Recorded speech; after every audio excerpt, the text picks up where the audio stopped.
बिस्मिल्लाहिर्रहमानिर्रहीम। अस्सलाम वालेकुम वरहमतुल्लाहि वबरकातुहू। मेरे मोअज़्ज़ज़ भाइयों, कैसे हैं आप सब लोग? उम्मीद है सब खैरियत से होंगे। अच्छा, तो आज मैं बात करने लगा हूँ कुर्बानी के हवाले से। जैसा कि आप सब लोग जानते हैं कि बकरा ईद करीब है, कुर्बानी वाली ईद जो है ईद उल अज़हा आने वाली है। तो मैंने सोचा कि कुर्बानी के कुछ अहकामात और मसाइल आपके सामने रखता हूँ। सूरतुल हज में अल्लाह तबारक व तआला फरमाता है, सूरतुल हज आयत नंबर 34 में, और हर उम्मत के लिए हमने हज कुर्बानी के तरीके मुकर्रर फरमाए हैं ताकि वो इन छुपाए जानवरों पर अल्लाह ताला का नाम ले जो अल्लाह तबारक व तआला ने उनको अता किए हैं। यानी कि अल्लाह तबारक व तआला कुरान करीम में इरशाद फरमाते हैं कि हमने हर उम्मत के लिए, ये नहीं कि सिर्फ उम्मत मुहम्मदिया के लिए, सिर्फ हमारे लिए नहीं, हर उम्मत के लिए कुर्बानी के तरीके मुकर्रर फरमाए हैं। यानी कि हमारे लिए भी कुर्बानी का तरीका मुकर्रर फरमाया है, और हमसे जो पहली उम्मतें गुजर गई हैं उन सब के लिए कुर्बानी के तरीके मुकर्रर फरमाए थे। यानी कि उनके तरीके जो थे कुर्बानी देने के वो हमसे अलग थे। उनके लिए अल्लाह तबारक व तआला ने जो तरीके मुकर्रर फरमाए थे वो और थे, हमारे लिए जो मुकर्रर फरमाए हैं वो और हैं।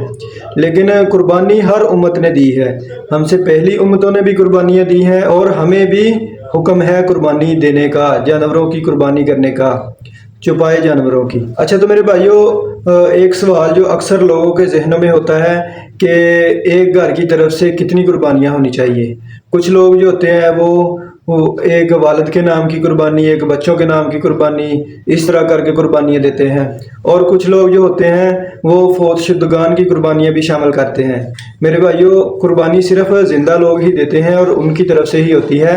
रसूलुल्लाह सल्लल्लाहु अलैहि वसल्लम के दौर में एक ख़ानदान यानी एक घर की सारे अफराद की तरफ से एक ही कुर्बानी हुआ करती थी।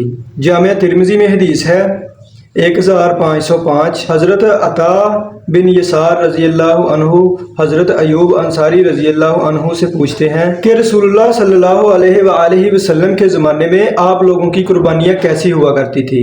तो हज़रत अयूब अंसारी रज़ी अल्लाह अन्हु फरमाते हैं कि रसूलुल्लाह सल्लल्लाहु अलैहि वसल्लम के दौर में एक आदमी जो है वो अपने सारे घर के अफराद की तरफ से एक बकरी की कुर्बानी करता था, तो बाकी सब घर के अफराद उसको खाते थे और लोगों को भी खिलाते थे।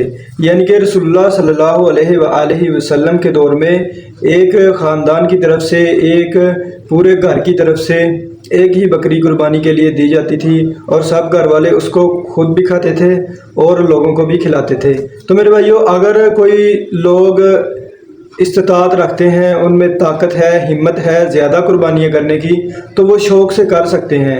लेकिन फ़र्ज़ जो है वो एक ही है, हर साबे इस्तिताअत ख़ानदान के लिए एक ही कुर्बानी फ़र्ज़ है। तो जो लोग इस्तिताअत रखते हैं, ताकत रखते हैं ज़्यादा कुर्बानियाँ करने की, उन्हें चाहिए कि वो कुर्बानी के जानवर ख़रीद कर दूसरे लोगों को, गरीब लोगों को तकसीम कर दें ताकि वो भी कुर्बानी कर सके।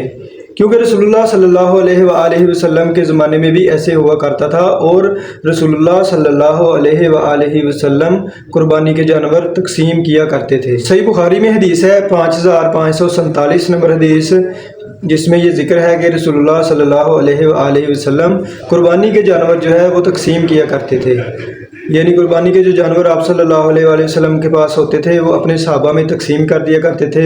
उन सहाबा में जिनके पास कुर्बानी ख़रीदने के पैसे नहीं होते थे, जिनके पास ताकत और हिम्मत नहीं होती थी कुर्बानी करने की, तो रसूलुल्लाह सल्लल्लाहु अलैहि वसल्लम उनमें कुर्बानी के जानवर तकसीम कर दिया करते थे, और वो भी कुर्बानी में हिस्सा लिया करते थे और कुर्बानी किया करते थे। तो मेरे भाइयों, ये बहुत बड़ा नेकी वाला भी अमल है, बहुत बड़ा अजर व सवाब भी है इसमें। तो हमारे जो साबे इस्तिताअत भाई हैं, जो हिम्मत और ताकत रखते हैं, उनको चाहिए कि वो एक एक बंदा 7-7 कुर्बानियाँ करने की बजाय, एक एक बंदा 10-10, 20-20 कुर्बानियाँ करने की बजाय अपने हिस्से की एक कुर्बानी करे, और बाकी जो जानवर हैं वो लोगों में तकसीम करे। यकीनन उसको भी उनका सवाब मिलेगा, और उसकी ये कुर्बानियाँ भी कबूल होंगी अल्लाह तबारक व तआला के नज़दीक, और उसको बहुत बड़ा अजर व सवाब भी मिलेगा। अच्छा, तो मेरे भाइयों, ऐसे लोग जिनके पास पैसे भी होते हैं, मालो दौलत भी होता है, लेकिन फिर भी वो कुर्बानी नहीं करते, उनके मतलब रसूलुल्लाह सल्लल्लाहु अलैहि वसल्लम का फरमान है, सुनन इब्ने माजा 3123 नंबर हदीस है। रसूलुल्लाह सल्लल्लाहु अलैहि वसल्लम ने इरशाद फरमाया कि जो लोग ताकत रखते हैं कुर्बानी करने की, لیکن پھر بھی وہ قربانی نہیں کرتے، تو ایسے لوگ ہماری عیدگاہ کے قریب بھی مت آئیں۔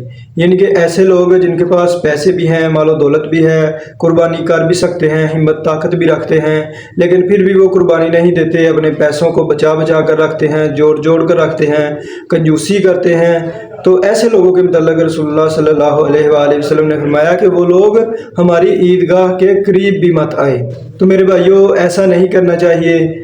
جن لوگوں کے پاس قربانی کرنے کے پیسے ہیں، قربانی کرنے کی طاقت ہمت موجود ہے، انہیں کنجوسی نہیں کرنی چاہیے۔ یہ اللہ تبارک و تعالیٰ کی طرف سے حکم ہے، اللہ تعالیٰ کا یہ آرڈر ہے، یہ فرض ہے صاحب استطاعت لوگوں کے لیے۔ تو یہ جو قربانی ہے نا، یہ لازماً ہمیں کرنی چاہیے۔ اب بات کرتے ہیں کہ قربانی کے لیے کیسے جانور کا انتخاب کیا جائے، یعنی کہ قربانی کا جو ہمارا جانور ہے وہ کیسا ہونا چاہیے۔ تو اس مسئلے کے لیے ہم حدیث مبارکہ کی طرف رجوع کرتے ہیں۔ جامع ترمذی میں ایک حدیث ہے، حدیث نمبر 1497، جس میں رسول اللہ صلی اللہ علیہ وآلہ وسلم نے ارشاد فرمایا، ایسے لنگڑے جانور کی قربانی نہ کی جائے جس کا لنگڑا پن واضح ہو، نہ ہی ایسے اندھے جانور کی قربانی کرنی چاہیے جس کا اندھا پن واضح ہو، اور نہ ہی ایسے بیمار جانور کی قربانی کرنی چاہیے جس کی بیماری واضح ہو، اور نہ ہی ایسے لاغر اور کمزور جانور کی قربانی کی جائے کہ جس کی ہڈیوں میں غوطہ بھی نہ ہو۔ یعنی کہ رسول اللہ صلی اللہ علیہ وآلہ وسلم نے فرمایا کہ ایسے لنگڑے جانور کی قربانی مت کرو جس کا لنگڑا پن واضح ہو، جو لنگڑا کر چلے، جس سے صحیح طرح سے چلا بھی نہ جائے، اس کی قربانی جو ہے وہ نہیں کرنی چاہیے۔ اور اندھے جانور کی قربانی نہیں کرنی چاہیے جس کا اندھا پن واضح ہو، جو واضح طور پر نظر آئے کہ یہ جانور اندھا ہے۔ ہاں، اگر کسی نے بھول چوک میں ایسے جانور کی قربانی کر دی جو اندھا تھا، لیکن اس کو نہیں پتہ تھا، یہ قربانی کا جانور خرید کر لایا لیکن اسے نہیں پتہ تھا وہ اندھا ہے، تو اس کے لیے معافی ہے۔ لیکن جو بندہ جان بوجھ کر ایسے جانور کی قربانی کرے جو اندھا ہو، تو ایسی قربانی نہیں کرنی چاہیے، کیونکہ اللہ کے نبی صلی اللہ علیہ وسلم نے منع فرمایا ہے۔ اور ایسے بوڑھے جانوروں کی قربانیاں بھی نہیں کرنی چاہیے جو بہت زیادہ بیمار ہوں، جو دیکھنے میں ہی پتہ چلے کہ ان کی صحت بہت زیادہ کمزور ہے، یہ بہت زیادہ بیمار ہیں۔ اور نہ ہی ایسے جانوروں کی قربانی کرنی چاہیے کہ جن کی ہڈیوں میں گودا بھی موجود نہ ہو۔ اچھا، تو میرے بھائیوں، قربانی کے لیے ہمیں صحت مند اور تندرست اور توانا جانور کا انتخاب کرنا چاہیے، نہ کہ ہم بیمار جانوروں کا انتخاب کریں۔ یہی رسول اللہ صلی اللہ علیہ وآلہ وسلم کا فرمان بھی ہے اور یہی سنت بھی ہے۔ اچھا، تو میرے بھائیوں، ایک اور بات یہاں پر قابل غور ہے، اس پر بھی ہمیں توجہ کرنی چاہیے کہ رسول اللہ صلی اللہ علیہ وآلہ وسلم نے ارشاد فرمایا، 5549 نمبر حدیث ہے صحیح بخاری میں، کہ رسول اللہ صلی اللہ علیہ وآلہ وسلم نے ارشاد فرمایا، جس شخص نے نماز عید سے پہلے قربانی کر لی ہے وہ دوبارہ قربانی کرے۔ یعنی کہ قربانی جو ہے اس کا اصل ٹائم ٹیبل وہ نماز عید کے بعد ہے، یعنی عید کی نماز پڑھ کر بندہ قربانی کرے تو وہ مقبول ترین قربانی ہے، یہی طریقہ کار ہے۔ حدیث شریف میں بھی یہی طریقہ کار ہے۔ تو دعا ہے کہ اللہ تبارک و تعالی ہمیں ان احادیث پر عمل کرنے کی توفیق عطا فرمائے اور ہمیں قربانی کرنے کی استطاعت، طاقت اور ہمت عطا فرمائے۔ وما علینا الا البلاغ۔